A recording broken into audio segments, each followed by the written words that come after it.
mundo actual. Depende.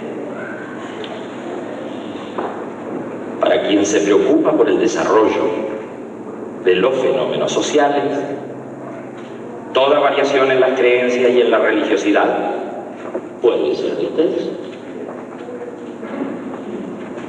Para el político, el asunto no es de cuidado si es que la religiosidad retrocede. Y en cambio merece atención si es que la religiosidad avanza. Para nosotros, gentes comunes, todo esto puede resultar atractivo si es que tiene que ver con algún tipo de búsqueda o de aspiración más allá de lo cotidiano. No creo que en mi desarrollo pueda acertar con intereses tan diversos. Así las cosas, no pretendería ser una exposición científica según el modelo de los sociólogos, pero me empeñaré en ilustrar mis puntos de vista. Desde luego que no definiré la religiosidad ni la religión, sino que a estos dos términos los dejaré flotando de acuerdo a lo que intuye hoy el ciudadano medio. Por supuesto que no confundiremos a una religión o a su iglesia, su culto y su teología con la religiosidad o sentimiento religioso. Muy frecuentemente ajeno a toda iglesia, culto o teología.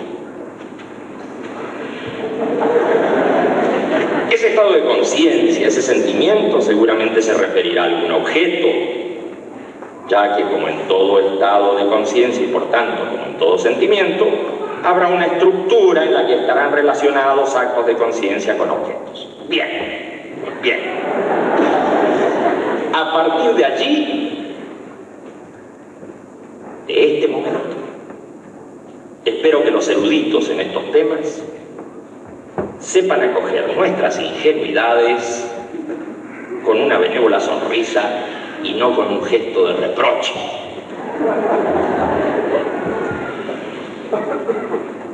Abramos pues el paquete de opiniones y veamos si alguna de ellas sirve para algo. Yo opino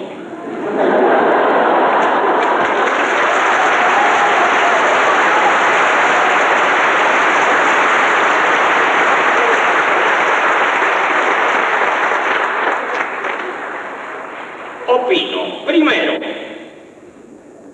que un nuevo tipo de religiosidad ha comenzado a desarrollarse desde las últimas décadas.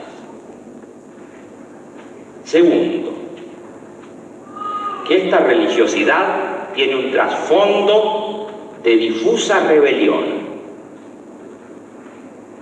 Tercero, que como consecuencia del impacto de esta nueva religiosidad y, desde luego, como consecuencia de los vertiginosos cambios que se están produciendo en las sociedades, es posible que las religiones tradicionales sufran en su seno reacomodaciones y adaptaciones de sustancial importancia.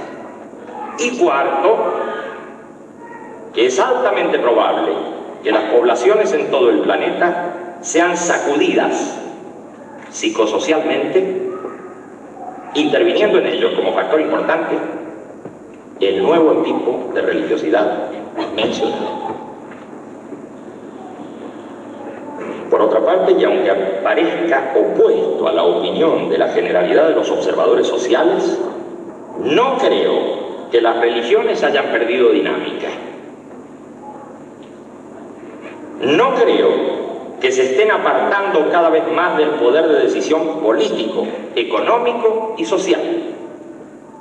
Y tampoco creo que el sentimiento religioso haya dejado de conmover a la conciencia de los pueblos. Tratemos de reforzar estas opiniones con algunos antecedentes. Dicen los manuales que si se toma una franja entre los paralelos 20 y 40 de latitud norte y entre los meridianos 30 y 90 de longitud este, nos encontraremos con una zona del globo en la que se han generado grandes religiones que luego terminaron cubriendo el mundo. Que si precisamos más, detectaremos 3 puntos conocidos hoy como Israel, Irán e India, que actuaron desde hace miles de años como centros de presión barométrica del espíritu humano, generando esas suertes de ciclones que arrasaron con sistemas políticos, formas de organización social y costumbres anteriores, al par que algunos difundieron en sus comienzos, una fe y una esperanza para quienes se sintieron fracasados ante un poder y un mundo agonizantes. El judaísmo produjo su religión nacional y también una religión misionera de carácter universal, el cristianismo. A su vez, el genio del pueblo árabe desentrañó de la diversidad de sus creencias tribales una religión también misionera y universal, el Islam, conocida a veces como maometismo, el cual, desde su origen, debe al judaísmo y al cristianismo una importante base de sustentación. El judaísmo como religión nacional, el cristianismo y el Islam, en tanto religiones universales, hoy viven y se transforman más hacia el este, en el Irán. Su antigua religión nacional dio lugar a otras religiones misioneras y universales. De la religión madre solo quedan hoy 100.000 devotos en India,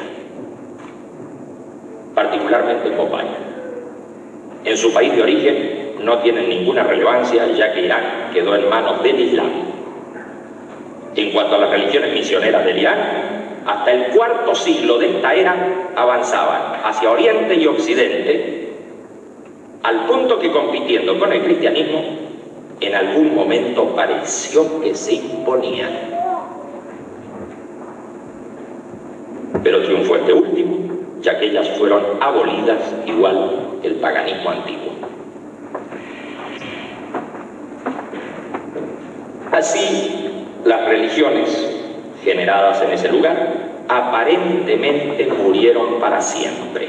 No obstante, muchos de sus temas influyeron en el judaísmo, en el cristianismo y en el islam, produciendo además herejías dentro de la ortodoxia de esas religiones.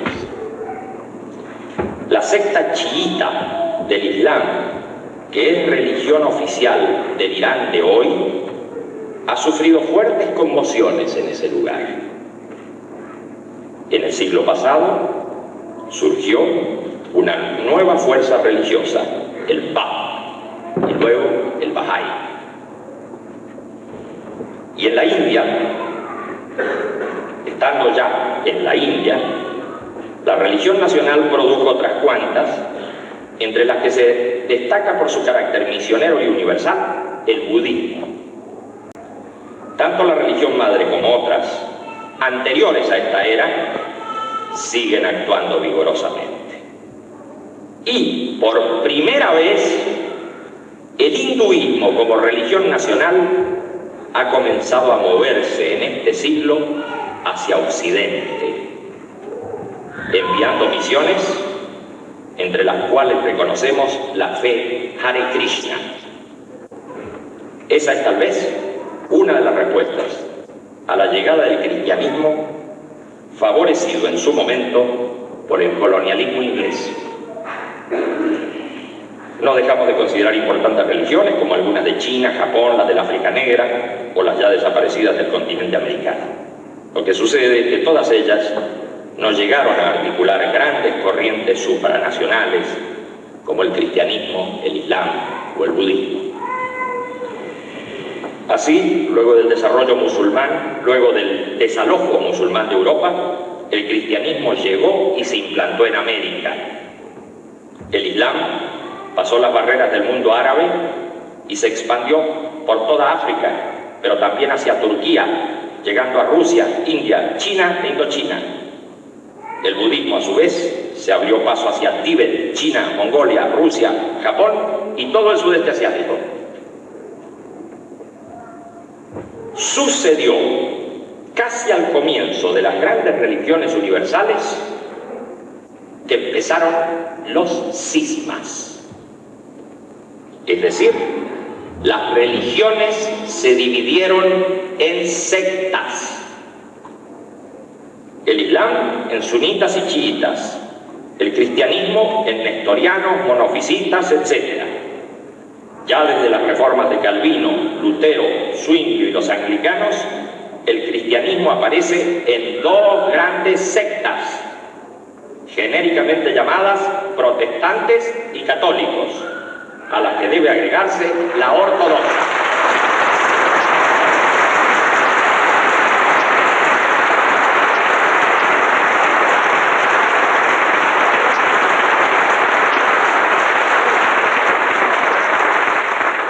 De modo que con la fragmentación de las grandes religiones aparecen las grandes sectas.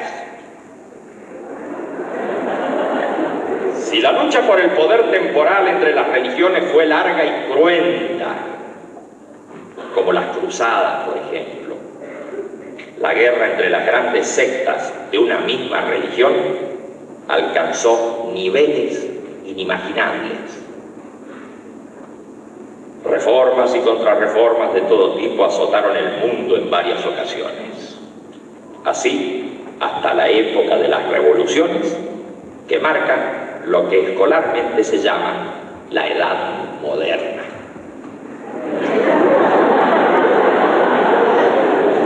En Occidente, la Revolución Francesa, la inglesa y las americanas moderan los excesos, y nuevas ideas de libertad, igualdad y fraternidad impregnan el ámbito social.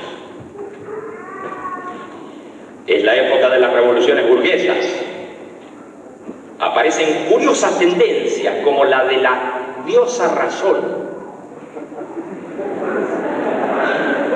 una forma de religiosidad racionalista. Otras corrientes más o menos científicas proclaman ideales igualitarios, derivando hacia planificaciones de la sociedad, que muchas veces asumen ribetes de evangelio social. El industrialismo ha comenzado a tomar carácter y las ciencias a organizarse según nuevos esquemas.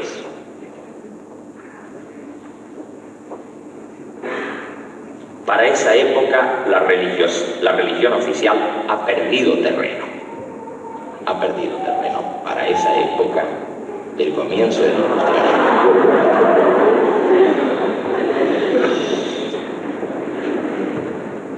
En el Manifiesto Comunista, Marx y Engels describen magníficamente la situación de aquellos inventores de evangelios sociales. Cito el apartado tercero del capítulo 3, comillas. Los sistemas socialistas y comunistas propiamente dichos, los sistemas de Saint-Simon, Fourier, de Owen, etc., hacen su aparición en el primer período de la lucha entre el proletariado y la burguesía. Y más adelante. Como el desarrollo del antagonismo de las clases marcha al par con el desarrollo de la industria, no advierten de antemano las condiciones materiales de la emancipación del proletariado y se aventuran en busca de una ciencia social, de leyes sociales, con el fin de crear esas condiciones. A la actividad social anteponen su propio ingenio. A las condiciones históricas de la emancipación, condiciones fantásticas. A la organización gradual y espontánea del proletariado en clase, una organización completa fabricada por ellos. Cierro comillas. Dentro de estas corrientes del evangelio social aparece un escritor llamado Augusto Comte. Trabaja en el diario de Saint-Simon y además colabora con este en la redacción del Catecismo de los Industriales.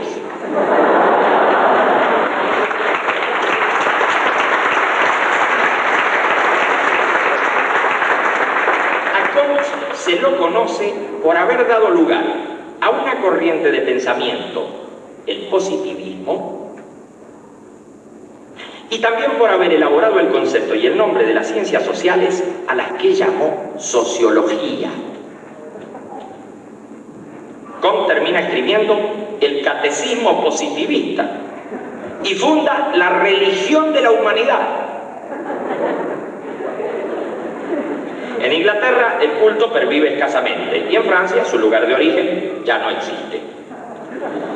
No obstante, se desplaza hasta América, llegando a Brasil, en el que verdaderamente ha echado raíces y ha tenido consecuencias en la formación de varias generaciones positivistas, no tanto desde el punto de vista religioso como desde el punto de vista filosófico. En las nuevas corrientes ya se ha llegado a un ateísmo militante, como en el caso de Bakunin y los anarquistas, enemigos de Dios y del Estado. Por su parte, el Dios ha muerto, ya se ha hecho sentir. En estos casos no se trata simplemente de irreligiosidad, sino de furibundos ataques contra aquello que suena a religión y particularmente a cristianismo. Pero otras mutaciones están operando, otras mutaciones. Léon Rivel, en Suiza, es el organizador de las ideas de Pestalozzi, uno de los creadores de la pedagogía moderna. Aquel toma el nombre de Allan Kardec, convirtiéndose en el fundador de uno de los movimientos religiosos más importantes de los últimos años, llamado espiritismo. El libro de los espíritus de Kardec se publica en 1857 y el movimiento a que da lugar se expande por Europa, América y llega al Asia. Luego vendrá la teosofía, la antroposofía y otras expresiones a las que podemos agrupar dentro de las corrientes ocultistas más que dentro de las religiones. Ni el espiritismo ni las agrupaciones ocultistas tienen carácter de secta dentro de las religiones. Se trata de otro tipo de formaciones, de todas maneras no ajenas al sentimiento religioso. Esas asociaciones, entre las que reconocemos también al rosacrucianismo y a la masonería, obtienen sus mayores logros en el siglo pasado, exceptuando al espiritismo, que continúa desarrollándose con vigor hasta el momento actual. En fin, que entrando en el siglo XX, el panorama es caótico.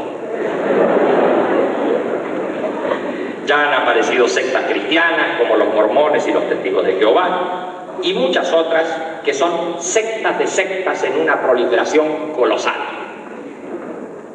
Otro tanto ha ocurrido en Asia, donde también en algunos casos los evangelios sociales se inclinaron hacia la mística. Así sucedió con los Taiping en China en la década de 1850.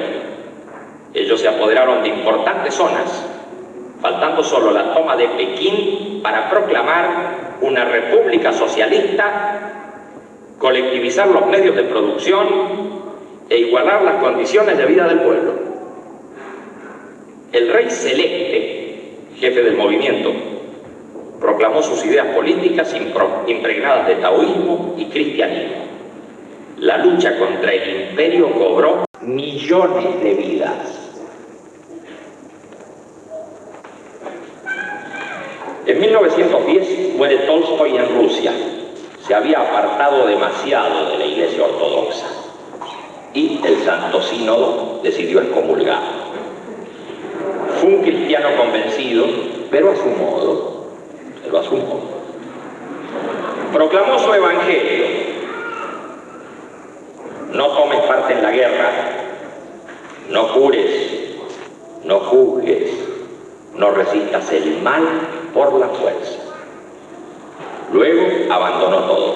libros, casa, familia. Ya no era el brillante escritor mundialmente reconocido, el autor de Ana Karenina y La Guerra y la Paz. Era el místico, anarco, cristiano, pacifista, fuente indudable de un nuevo planteo y de una nueva metodología de lucha, la no violencia. El anarcopacifismo de Tolstoy, junto a las ideas de Rufkin, con el evangelio social de Fourier, aquel que mencionaba Marx en el manifiesto, se combinan en un joven abogado indio que lucha por la no discriminación en África del Sur, Mohandas Gandhi. Siguiendo el modelo de Fourier, funda un falasterio, pero sobre todo ensaya una nueva forma de lucha política.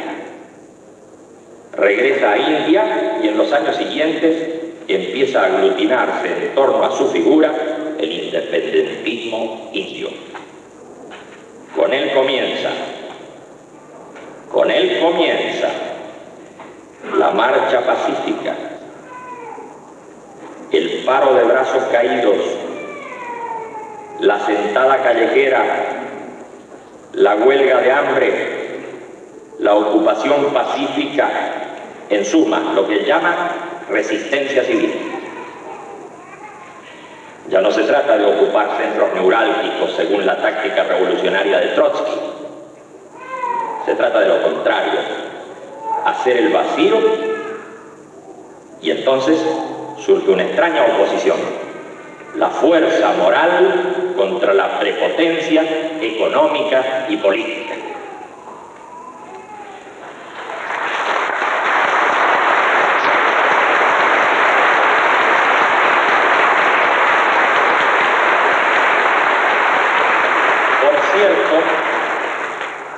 Ya con Gandhi no estamos hablando de un pacifismo lacrimógeno, sino de resistencia activa. Probablemente el tipo de lucha más valiente en el que se exponen el cuerpo y las manos vacías ante las balas de los invasores y colonizadores occidentales. Este faquir desnudo, al decir del primer ministro inglés, gana esa guerra y luego es asesinado. Por otra parte, el mundo ha dado un vuelco formidable. Se ha desatado la Primera Guerra Mundial y ha triunfado la Revolución Socialista en Rusia. Esta última demuestra en los hechos que aquellas ideas consideradas utópicas por los bienpensantes de la época no solo se están aplicando, sino que modifican la realidad social. Las nuevas estructuraciones y la planificación del futuro en Rusia cambian el mapa político de Europa. La filosofía que organiza las ideas de la revolución echa a andar por el mundo con vigor. El marxismo salta rápidamente, no ya de país en país, sino de continente en continente. Es bueno recordar algunos acontecimientos que se producen en esa época de guerra, 1914-1918, 4 añitos. En 4 añitos sucede lo siguiente. Richardson describe su teoría electrónica de la materia. Einstein da su teoría de la relatividad generalizada. Windhouse investiga la química biológica. Morgan los mecanismos de la herencia. Meyerhoff estudia la fisiología muscular. Juan Gris revoluciona la pintura. Bartók escribe las danzas húngaras y Sibelius la sinfonía número 5. Zygmunt estudia el espectro de los rayos X. Pareto escribe su sociología. Kafka la metamorfosis. Spengler la decadencia de Occidente. Mayakovsky el misterio cómico. Freud Totem y tabú. Husserl las ideas para una fenomenología. Comienza la guerra aérea y submarina. Se usan gases asfixiantes. Surge el grupo espartaco en Alemania. Se rompe el frente turco en Palestina. Wilson proclama sus 14 puntos. Los japoneses llegan a Siberia. Se producen revoluciones en Austria y Alemania. Se proclama la república en Alemania, Hungría y Checoslovaquia. nace el Estado yugoslavo y se produce la independencia de Polonia. Inglaterra concede el voto a las mujeres. Se abre el canal de Panamá, se restablece el imperio en China, los puertorriqueños pasan a ser ciudadanos estadounidenses, se proclama la Constitución mexicana. Estamos en esa época, en la alborada de la revolución tecnológica, el derrumbe del colonialismo y el comienzo del imperialismo a escala mundial. Una lista de hechos decisivos se multiplican en los años siguientes. Solo citarla sería intolerable. A nuestros efectos debemos señalar, sin embargo, algunos de ellos. En ciencia, Einstein ha elastizado la razón. Ya no hay verdades absolutas, sino relativas a un sistema. Freud ha pretendido que la razón misma está movida por oscuras fuerzas que, en lucha con las superestructuras de la moral y las costumbres, determinan la vida humana. El modelo atómico de Bohr muestra una materia en la que predomina el vacío. Todo lo demás son cargas eléctricas y masas infinitesimales. El universo, según los astrofísicos, desde una explosión inicial se expande estructurándose en galaxias, nidos de galaxias y universos islas, marchando hacia una entropía que terminará en catástrofe final. En una galaxia espiral, poblada escasamente por 100.000 millones de estrellas, hay un sol amarillento pendiente en su flanco, alejado del centro del sistema por 30.000 años luz. Una partícula absurda de 12.000 kilómetros de diámetro gira en torno a él y lo hace a la insignificante distancia de 8 minutos luz. Y en esa partícula ha estallado una nueva guerra, atrapando los puntos más distantes de ella. Los fascistas avanzan. Uno de sus representantes ya había proclamado: ¡viva la muerte!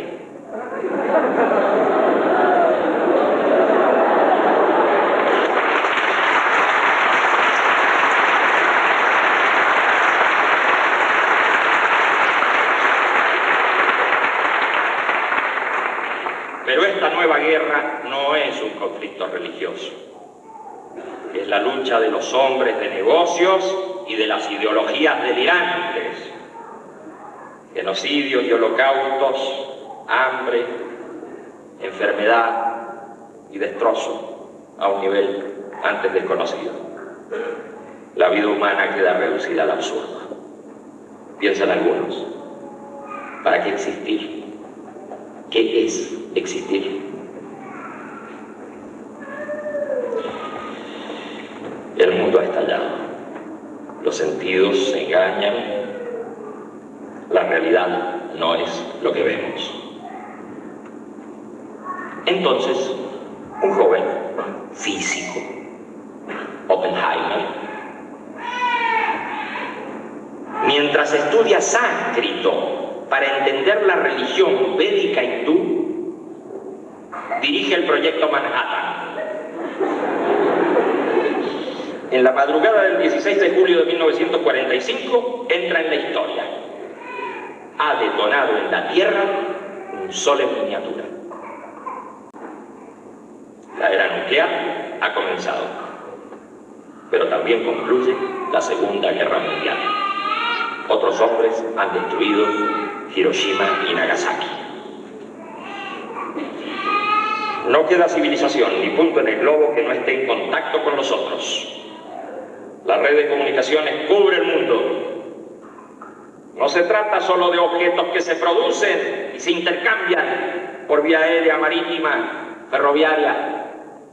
Se trata además de la comunicación de signos de lenguaje, de la voz humana, y de la información que llega a todos los lugares al instante. Mientras el mundo cicatriza sus heridas, se independizan Pakistán e India y se inicia la guerra de Indochina. Se proclaman el Estado de Israel y la República Popular China con Mao a la cabeza. En 1951 se crea el Comecon en el campo socialista europeo y la Comunidad del Carbón y del Acero en Europa Occidental. Estamos en plena guerra de Corea y esa otra conocida como Guerra Fría entre el capitalismo y el socialismo. En Estados Unidos, el senador McCarthy comienza la caza de brujas. Se produce el arresto, la destitución y la muerte de sospechosos o espías menores, como el matrimonio Rosenberg. El estalinismo, a su vez, realiza todo tipo de atrocidades y represión. Muere Stalin y toma el poder Khrushchev. Entonces, este abre al mundo la realidad. Los intelectuales de buena fe, que consideraban todo aquello como simple propaganda del oeste para desacreditar a la URSS, quedan estupefactos. Vienen luego los desórdenes de Polonia y el retorno de Gomulka al poder. Se produce la revuelta húngara. La dirigencia de la URSS debe optar entre la seguridad nacional rusa y la internacional y su imagen. Opta por la seguridad. Los tanques soviéticos entran en Hungría. Es un shock para el partido, a escala mundial. Otros vientos empiezan a soplar. La nueva fe entra en crisis. En África, los movimientos de liberación se suceden unos tras otros. Cambian las fronteras de los países. El mundo árabe está en convulsión. En América Latina se profundizan las injusticias que han reforzado regímenes tiránicos como tardía influencia de los fascismos europeos. Golpes contra golpes y caídas de dictadores se continúan. Estados Unidos, ya establecido como imperio, tiene allí su retaguardia. La enorme riqueza del Brasil está en pocas manos. El país crece y la irritante desigualdad social se acentúa. Es un gigante dormido que está despertando. Sus fronteras tocan a casi todos los países de América del Sur. Sus cultos de origen, angolanos y de otros puntos de África, como la Umbanda y el Candomblé, ya se están expandiendo hacia Uruguay, Argentina y Paraguay. La Suiza de América, como era llamado el Uruguay, entra en bancarrota.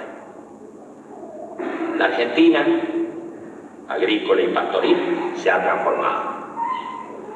Allí se ha producido el más formidable movimiento de masas que recuerda América. Un presidente popular proclama la mística social de su doctrina. Otro, anterior y casi opuesto a este en sus actitudes, pero también popular, ha sido de filiación espiritista y gramscista. Allí, en 1955, arden varios templos católicos. ¿Qué está pasando en ese lugar? Ese tranquilo país, que ya no es el granero del mundo, lucha por sacudirse los restos del colonialismo económico británico. En esos conflictos se forma Ernesto Guevara. Luego estará en el poder en Cuba al concluir la revolución que depone a Batista en 1959. Luchará en otros países y otros continentes. Una revuelta guevarista fracasará en Sri Lanka. Su influencia encenderá el guerrillerismo juvenil en distintas latitudes. Es el teórico y el hombre de acción. Usa los antiguos vocablos de San Pablo. Trata de definir al hombre nuevo. Casi poéticamente dirá: desde hoy la historia deberá contar con los pobres de América. Poco a poco se va alejando de sus concepciones originales. Su imagen queda fijada en la fotografía que recorre el mundo. Está muerto. En un lugar de Bolivia es el Cristo de las Higueras. La Iglesia Católica para esas épocas ha dado numerosos documentos sobre la cuestión social y organiza la Internacional Social Cristiana con nombres diversos según los países. En Europa, la democracia cristiana se impone en varios lugares. Desde entonces, allí el poder oscila entre los socialdemócratas, socialcristianos y liberal conservadores. El socialcristianismo se extiende a América Latina. En Japón, el shintoísmo como religión imperial ha sufrido una crisis importante. El budismo desarrolla entonces a la pequeña secta Soka Gakkai y en 6 años la lleva a 6 millones de creyentes. A partir de allí lanza el Komeito, que se convierte en el tercer partido político de ese país. En 1957 la URSS pone en órbita el primer satélite artificial de la Tierra. Con esto queda en claro para el gran público por lo menos 2 cosas. Primero, es posible un viaje interplanetario. Segunda, con los satélites como antena y relevadores se puede conectar el planeta televisivamente. Ya a partir de esto, la imagen es llevada a cualquier punto en que se encuentre el receptor. La revolución electrónica barre las fronteras. Desde luego comienza otro problema, el de la manipulación de la información y el uso de la propaganda altamente sofisticada. Ahora el sistema entra en cada casa, pero también entra la información.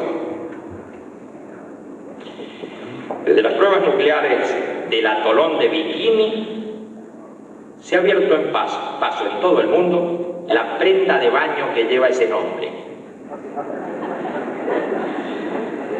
La vestimenta de Mao Zedong se incorpora a las camisas informales. La opulencia de Marilyn Monroe, Anita Ekberg, Gina Lollobrigida va dejando lugar a otro tipo unisex que tiende a diluir las diferencias. Los Beatles aparecen como un nuevo modelo juvenil. Los chicos en todas partes acarician sus jeans. Europa ha sufrido una importante disminución proporcional de varones en su pirámide demográfica. Las mujeres, ya desde la guerra, ocupan allí puestos laborales y a nivel gerencial. Pero también sucede en USA y en otras partes donde no se produjo esa sangría. Es el proceso mundial, pese a la tenaz resistencia de los discriminadores.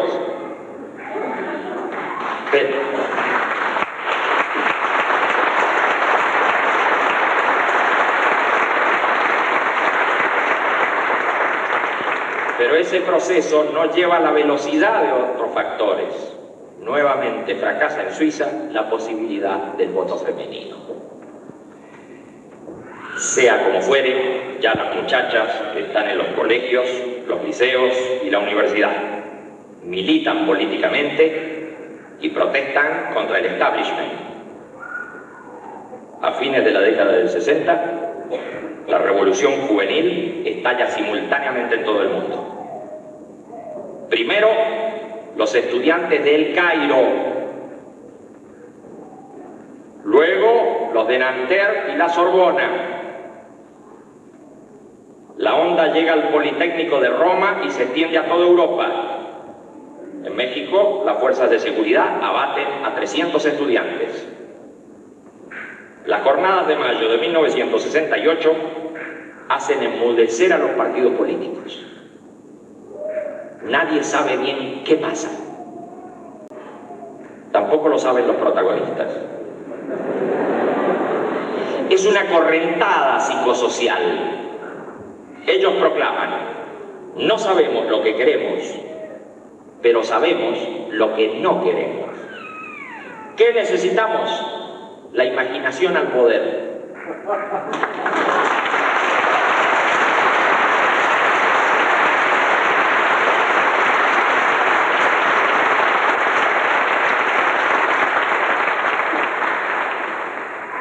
manifestaciones estudiantiles y de obreros jóvenes se han repetido en varios países. En Berkeley toman el carácter antiguerra de Vietnam. En Europa y América Latina se esbozan distintos motivos, pero la simultaneidad del fenómeno sorprende. Una nueva generación muestra la unificación del planeta. El 20 de mayo, la huelga francesa se extiende a 6 millones de obreros. El gobierno organiza contramanifestaciones y el régimen de Gaulle tambalea. En USA, el líder de los derechos civiles, un pastor religioso, Martin Luther King, cae asesinado. Hippies, punks, modas contestatarias y música, mucha música, rodea al nuevo ambiente juvenil. Una fracción de esa generación se arriesga por 3 distintos caminos: el guerrillerismo, la droga y la mística. Cada una de esas vías está separada de la otra. Normalmente entran en colisión, pero todas parecen contener el mismo signo de rebelión contra lo establecido. Los guerrilleristas se agrupan en comandos del tipo Baader-Meinhof, Brigadas Rojas, Tupamaros, Montoneros, etc. Muchos tienen como modelo al Che Guevara. Matan y se suicidan. Otros tienen como modelo las enseñanzas de Aldous Huxley y los grandes psicodélicos como Baudelaire. También muchos se suicidan destruyendo su sistema nervioso. Finalmente, los terceros investigan toda posibilidad de cambio interior. Tienen como modelo a Alan Watts, a San Francisco de Asís y al orientalismo en general. También muchos de ellos se destruyen.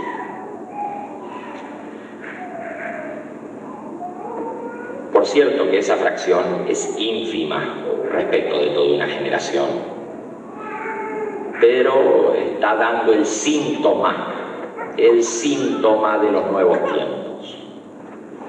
La reacción del sistema no se hace esperar. Todos los jóvenes son sospechosos.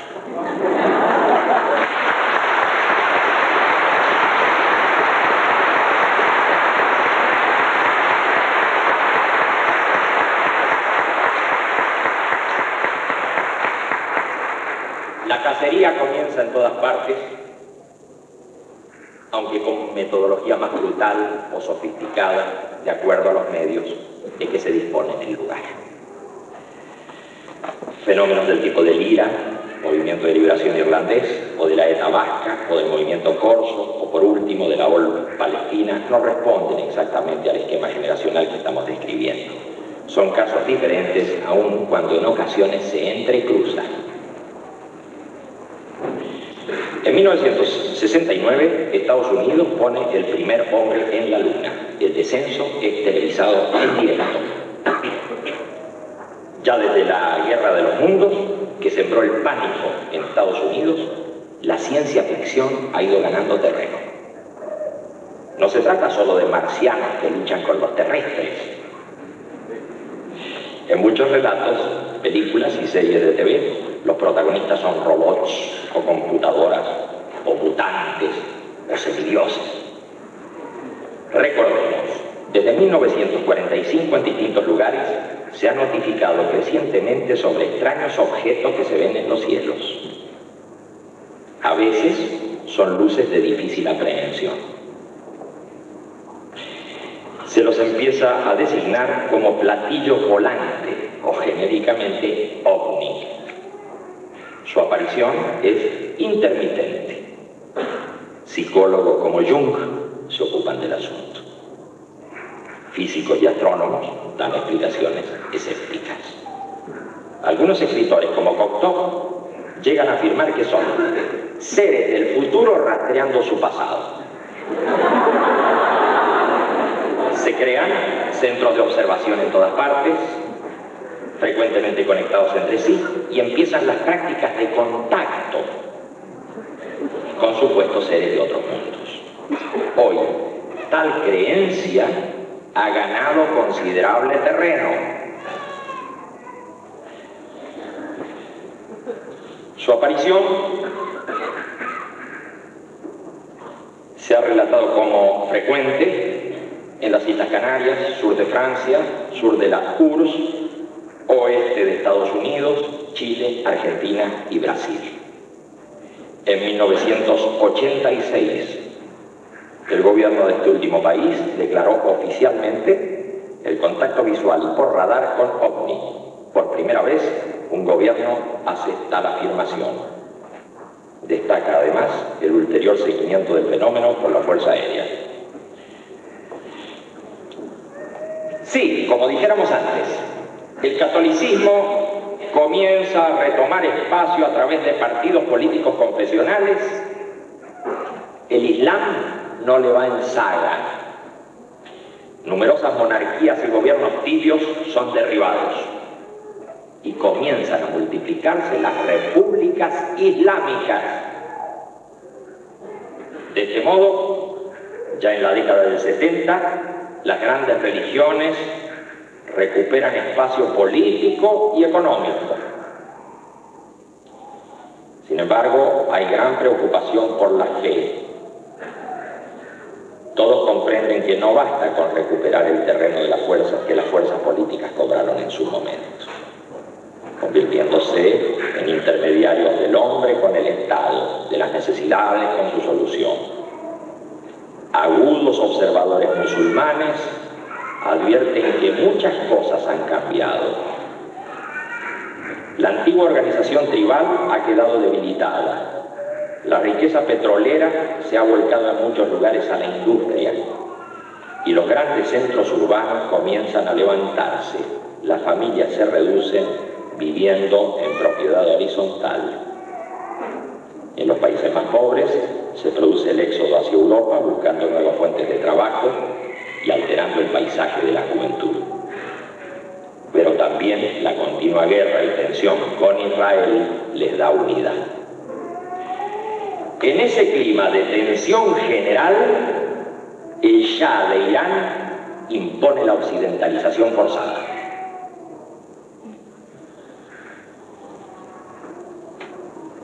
Lo hace despóticamente, ya que posee el ejército mejor armado del Próximo Oriente. La mano de obra rudimentariamente agrícola es absorbida por los centros petroleros.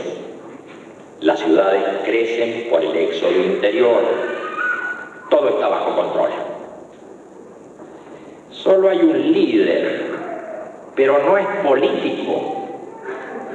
Permanece exiliado en Francia, mientras los distintos partidos, vigilados por la SAVAK, hacen su juego tironeados por sus amos foráneos.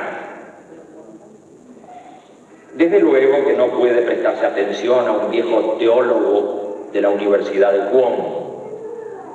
Eso no es serio, piensan los analistas de la URSS y los occidentales.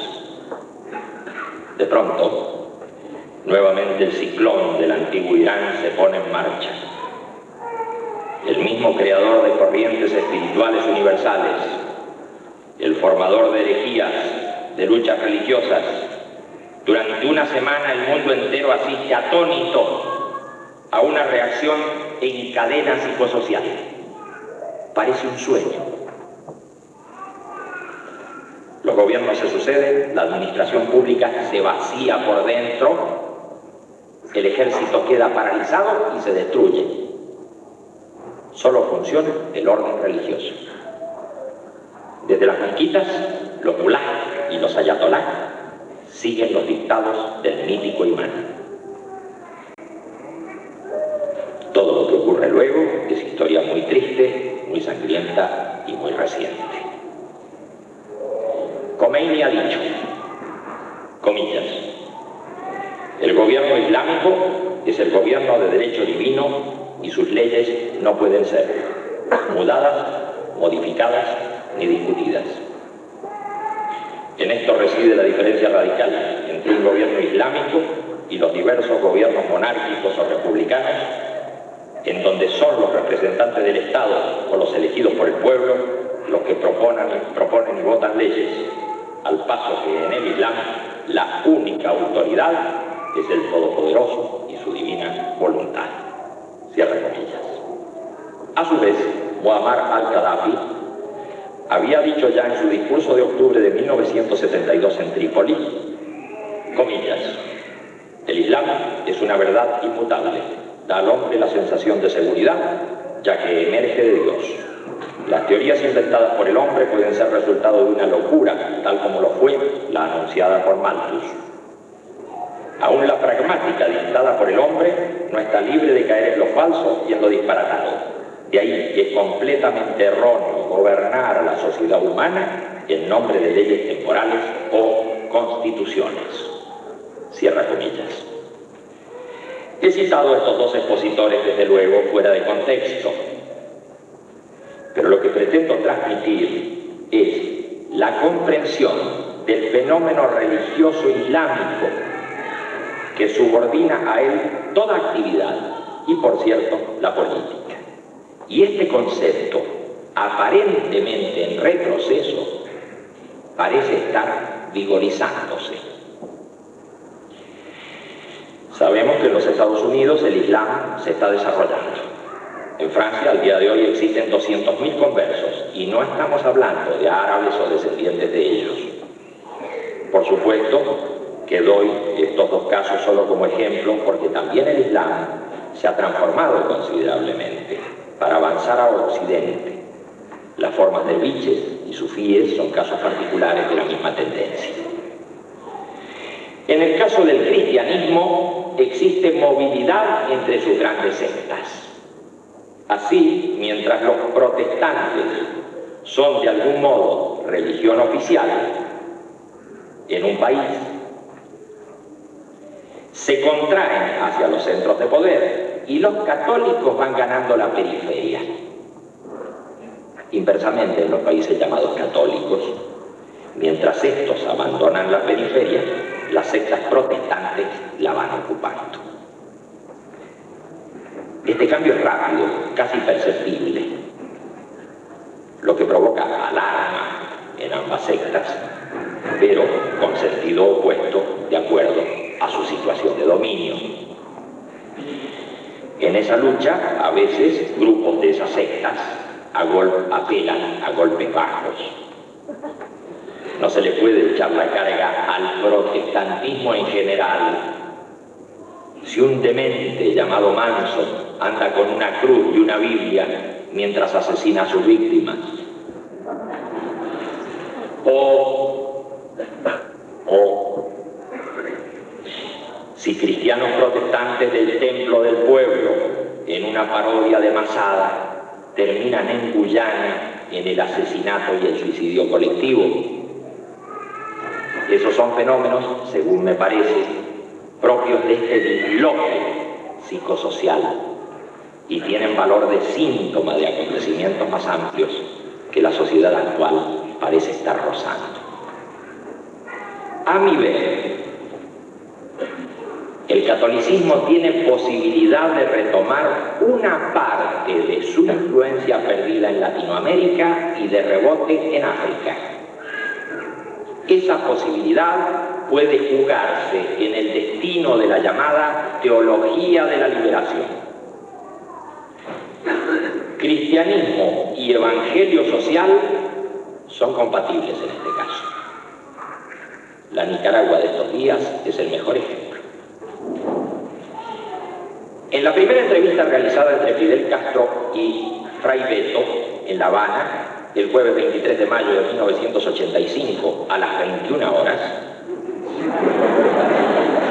el sacerdote hace esta declaración, abro comillas: comandante, estoy seguro de que esta es la primera vez que un jefe de Estado de un país socialista da una entrevista exclusiva sobre el tema de la religión. El único precedente que hay en ese sentido es el documento que sacó la Dirección Nacional del Frente Sandinista de Liberación Nacional en 1980 sobre la religión. Fue la primera vez que un partido revolucionario en el poder sacó un documento sobre ese tema. Desde entonces no ha habido una palabra más informada, más profundizada, incluso desde el punto de vista histórico, sobre el tema. Y considerando el momento en que en América Latina la problemática de la religión juega un papel ideológico fundamental, considerando la existencia de numerosas comunidades eclesiales de base, indígenas de Guatemala, campesinos de Nicaragua, obreros de Brasil y de tantos otros países, considerando también la ofensiva del imperialismo, que desde el documento de Santa Fe quiere combatir directamente la expresión más teórica de esta iglesia, comprometida con los pobres, que es la teología de la liberación, pienso que esta entrevista y su aporte a ese tema son muy importantes, etcétera, cierra el comillas. A su vez, Armando Hart, ministro de Cultura de Cuba, en su nota a la edición del libro Fidel Castro y la religión, dice, celebrando el diálogo cristiano-marxista, comillas, y esto es de por sí un acontecimiento trascendental en la historia del pensamiento humano. La nota ético-política aparece en estas líneas cargadas de todo el sentido humano que agrupa a los luchadores por la libertad y en defensa de los humildes y los explotados. ¿Por qué puede suceder este milagro? Teóricos sociales, filósofos, teólogos y toda una vasta capa de intelectuales en diferentes países se deben hacer esta pregunta. Y cierra comillas. Nosotros, por nuestra parte, ya no nos hacemos esa pregunta. Nos parece claro que la religiosidad está en avance. Aquí, en Estados Unidos, en Japón, en el mundo árabe y en el campo socialista, se trata de Cuba, Afganistán, Polonia o la URSS. La duda que tenemos es más bien si las religiones oficiales podrán adaptar este fenómeno psicosocial al nuevo paisaje urbano o si serán desbordadas. Podría ocurrir que la religiosidad difusa fuera creciendo en pequeñas y caóticas agrupaciones sin constituir una iglesia formal, de manera que no fuera fácil comprender el fenómeno en su real magnitud. Aunque la comparación no sea del todo legítima, me permito recordar un antecedente lejano.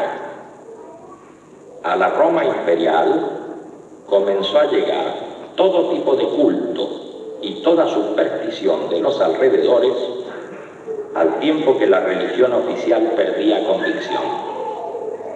Y uno de esos insignificantes grupos terminó luego convirtiéndose en Iglesia Universal.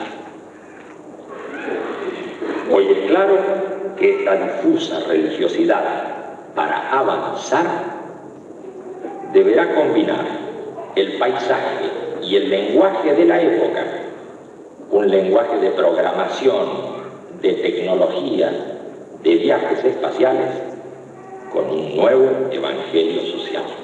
Nada más. Muchas gracias.